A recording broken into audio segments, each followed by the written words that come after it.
Football season is upon us, and I have my co-host and friend from Gators SI, Dylan Olive. How you doing today, Dylan? It's good to be here, Carlos. Good to be back. All right, guys. This is the first week 0 is upon us, so I'm gonna go ahead and ask him some quick questions, and then we're gonna go ahead and go into pick the college games that happen on week 0, which are not much. I think they're about 4 or 5, if I'm not mistaken. Yes, sir. 4 or 5. I think 5. Okay. Let me get to some of the questions that I have for you. What do you expect out of Florida seeing fall camp? And are we being robbed by being ranked number 14 in the preseason poll? Should we be in the top 10? I think preseason poll wise we're pretty good, considering you got to prove it on the field first. I think after the last couple of years you can't really put us in the top 10 just yet until we prove it with Napier as head coach and all that. But after this fall camp, I'm super excited. I think all the talent is there. I mean, you go out there every day and you just see every unit has a bunch of talented guys. I feel pretty confident in almost every unit on the field. So, I mean, I'm expecting some fireworks in the Swamp this year. I'm expecting Florida to do pretty well. I'm expecting around, I think we predicted it last show I was on, around 9-3, 10-2. Yes, correct. And I think that's very high for Napier, especially, his best season was last year. He got to 8. But I think the talent's all there, and I think it's going to be a great year for Florida this year. I'm going to ask you a question off the cuff because I saw this from Shelton of High Top Sports. He's saying we can go 5-0 the first 5 weeks. Yeah, I see it. I think LSU is really, when I'm doing my predictions, LSU is the one that's hardest for me to say Florida is going to win that game, just considering you're going into a really tough place to play. And I think LSU has, the talent to match up with us. I think they have a really talented roster. But, I mean, you see it every year with LSU. They start out pretty slow. I mean, especially week 1, they're pretty slow. So I could definitely see it. I think we go into Miami and we handle that pretty well. I think, the first 2 games are very winnable. So, I mean, 5-0 is tough because I believe the 5th game is Texas, and that one's. He said that we could beat Texas in the Swamp. Yeah, well, that's the thing is, Texas. I think Texas is another one where you kind of have to see it on the field first. They have Arch back there. A lot of people love Arch, but there's not a lot of tape out there for him. So, I mean, you never know. You can come in 4-0, and Texas comes in with Arch, and the Swamp eats them alive. So it's definitely a possibility. I think if we start 5-0, I think that Gainesville will be the craziest place that it's ever been. That there will be national championship banners being hung already. So we'll see. Hopefully, that would be nice. That would be extremely nice. How's DJ's health? Because on X, we talk to each other on X all the time, but I see Gator Nation panicking. DJ's not throwing enough. How's DJ's health?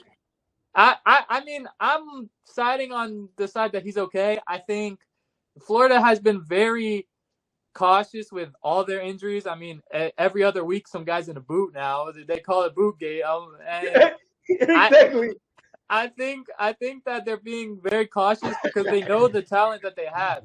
They got. I mean, you look at who's been in a boot. That was the big news. It was Lagway, it was Caleb Banks, and it was Dallas Wilson. Those are 3 players that are some of the best players on the team that everyone kind of knows the talent of. So I think, I'm sure Lagway's a little banged up. I mean, that it's football. You get banged up. But I'm fully expecting him to be healthy come season. I mean, he's throwing in 11-on-11.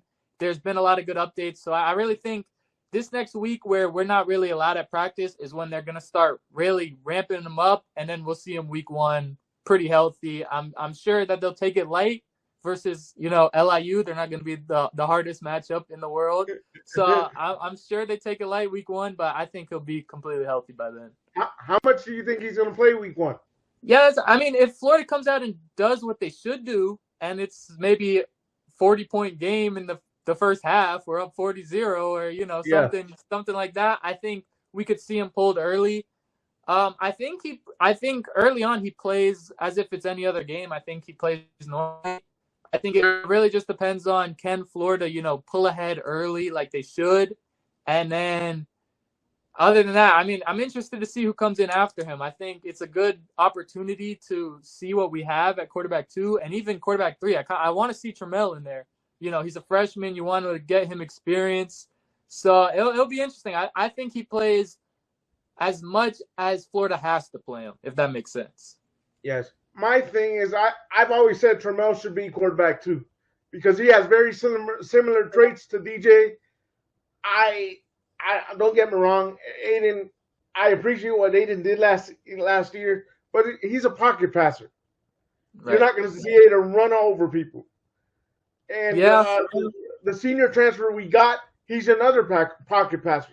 Which when he transferred, I was like, "That's not your style of quarterback, Billy." But it is what it is.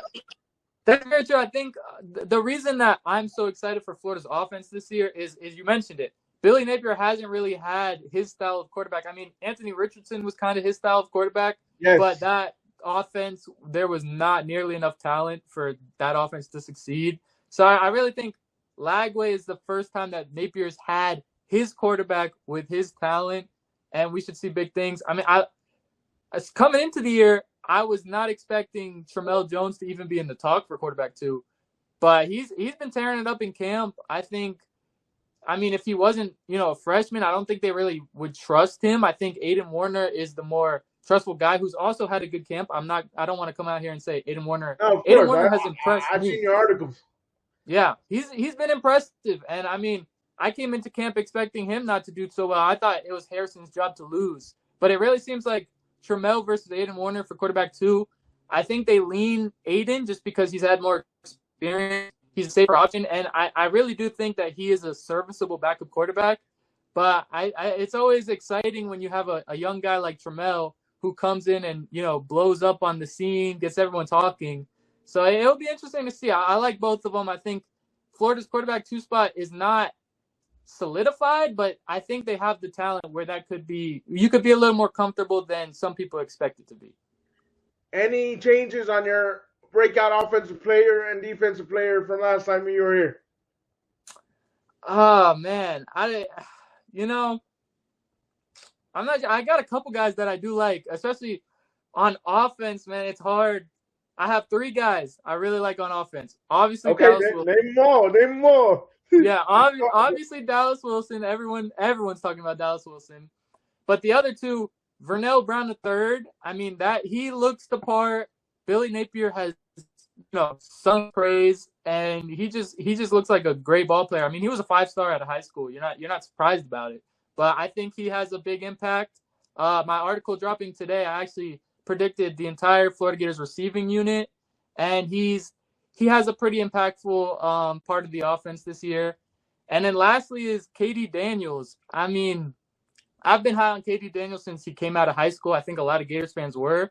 He kind of got forgotten about last year because he redshirted. He was, he was banged up for a while. But I mean, if you read my rushing, I had him going for over 300 yards. I know He had 3 touchdowns.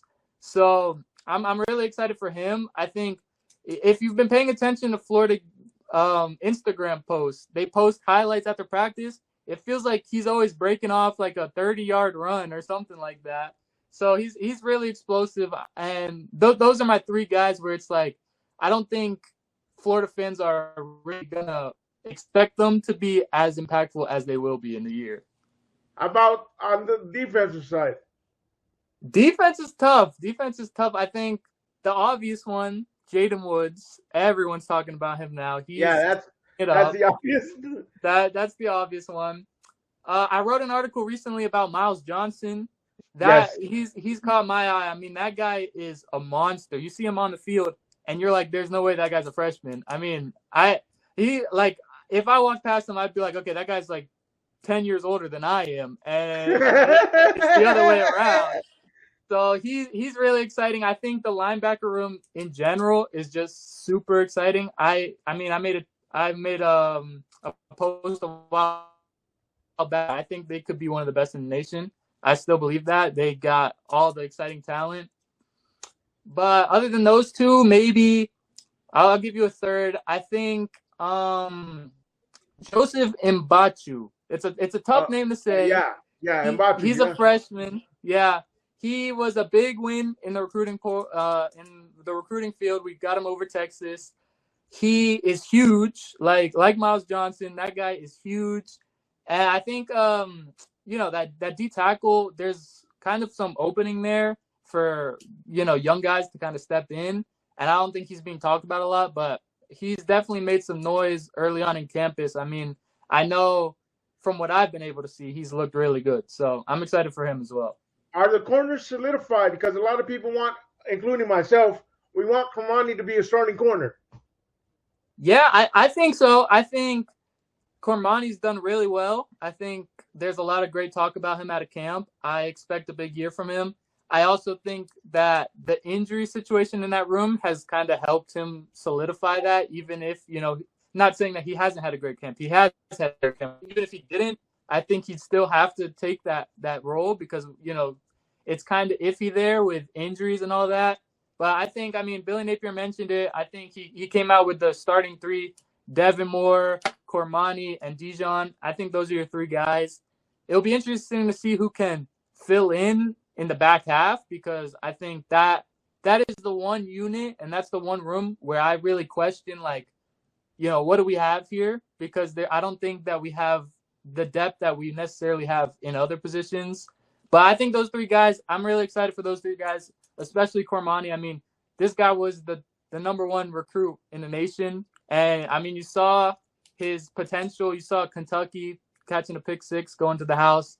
So I think that he solidified his starting role. But that's an interesting unit. I'm excited to see what happens there. Okay, now we're going to get to the fun part of the episode. This one's going to be a little shorter than normal because it's week 0, so there's not much action. But we're going to go ahead and pick the 5 games that are going to start off the football season in a couple hours. So, first game that we have here, give me 1 second. First game we're going to pick from Ireland, Iowa State versus Kansas State. Yeah, that one's the most exciting game. Everyone's talking about it. And Kansas State gives 3. Yeah, plus or -3, I think. -3, yeah. I think the question that I have with Iowa State, and it's everyone's talking about it. They lost their best 2 receivers, 1,000-yard receivers, Jaden Higgins, Jalen Noel. They replaced. I'm very high on Chase Sowles. If you were paying attention to Florida's portal recruiting, we were actually pushing for him hard, and he ended up going to Iowa State. I thought that was a big loss. Rocco Beck he's a good quarterback, but I don't think it matters. I think Kansas State comes in and they get the win. Avery Johnson's super exciting. That offense is always going to be, very aggressive on the ground and very productive. And I think Iowa State lost too much to really expect them to come out week 1 against a great opponent and win. So I'm taking Kansas State there. I agree with you. I pick Kansas State too, guys. Game number 2, Idaho State versus UNLV. Coach Mullen's debut at UNLV. And after we pick them, I'm going to ask you about an article Cam wrote, because Coach Mullen keeps taking shots at the University of Florida. Yeah. Well, our old friend Dan Mullen, I remember him well. I was not a big fan when he was here. But I think UNLV, I'm actually, personally, I'm pretty excited for UNLV this year. I think that they have a dark horse candidate to make the college football playoffs. That 100% agree. That schedule's light.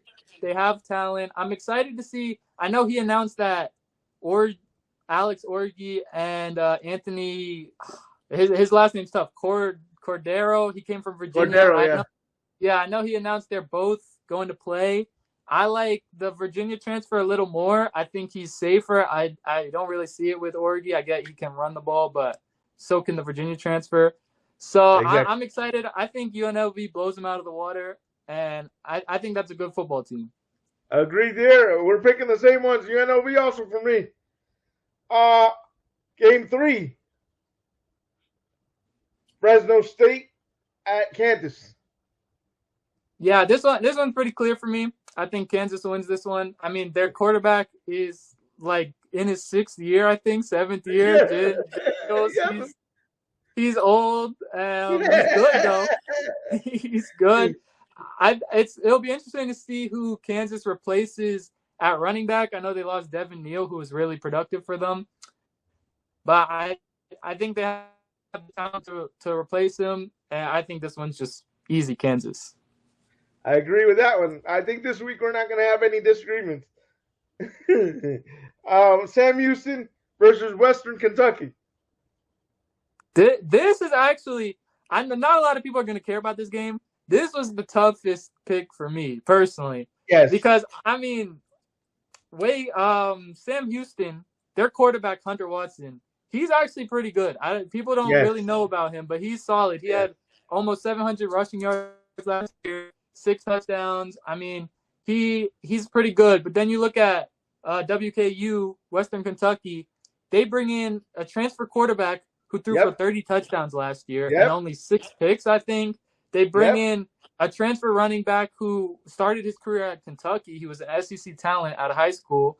I think he only rushed for around 700 yards last year at some school. I don't know what school he was at, but he seems solid. And I mean, they have a decent wide receiver room. So at first, early on, I was leaning Sam Houston. I like their quarterback a lot. But I'm going to end up going with Western Kentucky. I think this game will be actually exciting to watch, and I think it'll be a close game. It's hard to pick up. I haven't decided. I'm just going to flip a coin on this one. I'm going to, just to play devil's advocate, I'm going to go Sam Houston. There we go. This one's a very hard one to pick because of what you just mentioned. So I'm going to pick Sam Houston to see if I take the lead in week 0. I like that. Game 5. Stanford versus Hawaii. Yes, sir. This one, I like to, pat my chest a little bit because I was taking Hawaii when Vegas had them as plus money. I was taking Hawaii. Vegas had Stanford as the favorite. I like Hawaii a lot this year. I think Micah Alejandro at quarterback last year, he was a freshman. He came in, he played the bowl game, and he threw for 400-plus yards in his first game. I mean, he looked really good, lefty freshman. I really like him. Hawaii returns a lot of wide receiver production. Nick Senecal, I think his name is a very solid wide receiver there. So I like Hawaii here. I think Stanford is they're in a super weird season. I mean, they have an interim head coach that they're just throwing out there. They have it's Stanford, not Stanford. Stanford. Oh, Stanford. Sorry. Yeah. That's what I meant. Sorry about that. But they have the interim head coach. Their quarterback situation is a little iffy. I think they lost a lot of talent. So I'm personally going Hawaii here. I believe Hawaii. Wow, he's picking up the upset. Yeah, I'm thinking. Who's gonna take the lead? Because I'm picking Stanford, even though they're a mess. Okay, it's gonna be tight now. Even though they're a mess. Yeah. In terms of the extra shots that Mullen has taken at the University of Florida, I haven't read the article yet, but I'm going to do a video on it next week. Why do you think he's so upset with the University of Florida? I mean, he was the one not recruiting when he got fired. Yeah, I mean it's just one of those things. It feels like there's a little extra salt there after he left. I mean, he, like you mentioned, he admitted to not recruiting. I mean, you saw what Billy Napier took over. That team was not talented at all for the level. I mean, a lot of people like to hold their head on, Dan Mullen had Anthony Richardson, and that was the reason Billy Napier beat Utah, because of Anthony Richardson. But I was there. That was my first year at UF as a freshman, was Dan Mullen's last season. And even I knew as a freshman who didn't really pay attention to much college football coming in, that Anthony Richardson was better than Emory Jones. And he continued to run out Emory Jones. I mean, he did it to himself at UF. I feel like, he had some great years here, but he did it to himself. And ever since, I mean, I even remember he was taking shots at UF because their facilities weren't nice enough when he was there. I mean, he's been taking shots this whole time. I think it's just funny. I don't think, Billy Napier and the whole program really cares about what he's talking about. Yes. I mean, UNLV's not on the schedule, so why even worry about him? But it is a funny situation. I mean, it just feels like a little bit of salt in the wound.